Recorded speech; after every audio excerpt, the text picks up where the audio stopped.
Hi, I'm George Lamb with Nextivity, and I'm here with Steve Skyke, one of our solutions architects, and we're here to talk about best practices for the installation of the Cel-Fi QUATRA system. Now Steve, right off the bat, I want to ask you about this. I need to run a big heavy cable out from where my QUATRA unit is to get to my rooftop antenna, and I can't figure out how in the world I'm going to get this turned in such a way to be able to make the turn for the antenna connector. So what do I do? Okay. On the back of the network unit, in order to connect your donor antenna through a longer cable like this to, say, an antenna up on the roof, we utilize snap-on QMA connectors. They're very, very high quality connectors. Now obviously this big thick LMR 400 cable in this case is not going to fit in the cable tray back there. And you also need to adapt our QMA to something like an end female anyway.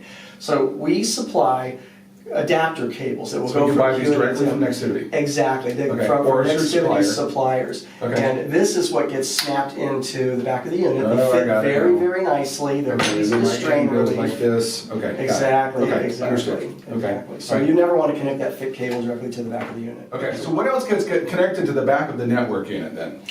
Also in the back of the network unit we have power, which gets routed through the same cable tray, and then numerous RJ45 Ethernet cables. Like this one that I bought at Best Buy. Exactly, and when you buy a store-bought cable, they will have different levels of strain relief. Some are much thicker than others. Okay. If they're really thick when they get plugged into the back of the unit, and this was flush mounted against a wall, they're going to put pressure on that cable because they don't fit very well.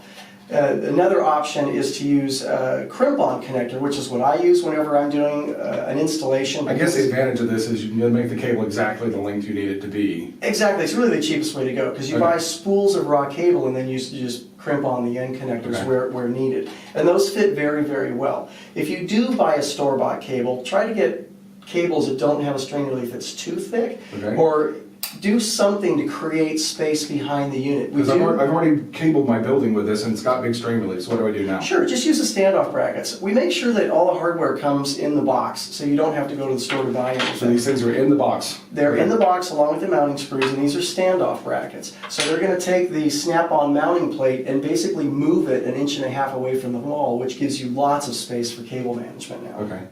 Okay. And then next up, in a similar fashion, we have the coverage units.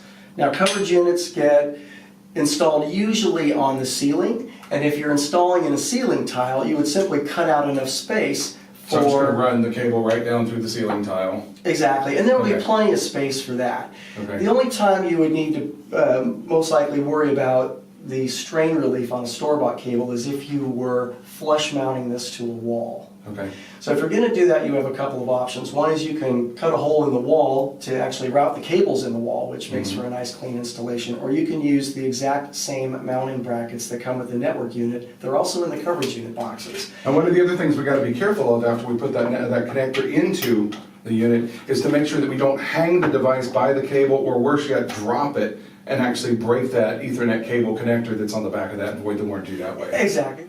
So, what else do we need to know? That's about it. We'll show the. Let's take a look at the standoff brackets. Okay. So come on, let's look at the brackets. Position.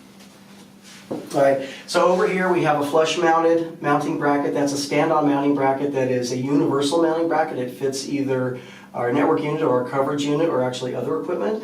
And then here's an example of the standoff U-brackets that are used to push the unit out away from the wall, giving you more space for those cables and connectors. Okay, so that's going to let me put my cable right through the bracket then, and be able to have plenty of room to feed into the unit. Yes. Got it. Okay. So that's really it. Okay, well, there you go. What we wanted to do was make sure we show you the best practices to make sure that you've got a quality installation and you don't have to worry about actually damaging any of the connectors, avoiding that warranty. If you've got questions, feel free to contact our customer service department or reach out to Steve or I directly. Our email contacts are at the end of this video. Thanks a lot. Thank you.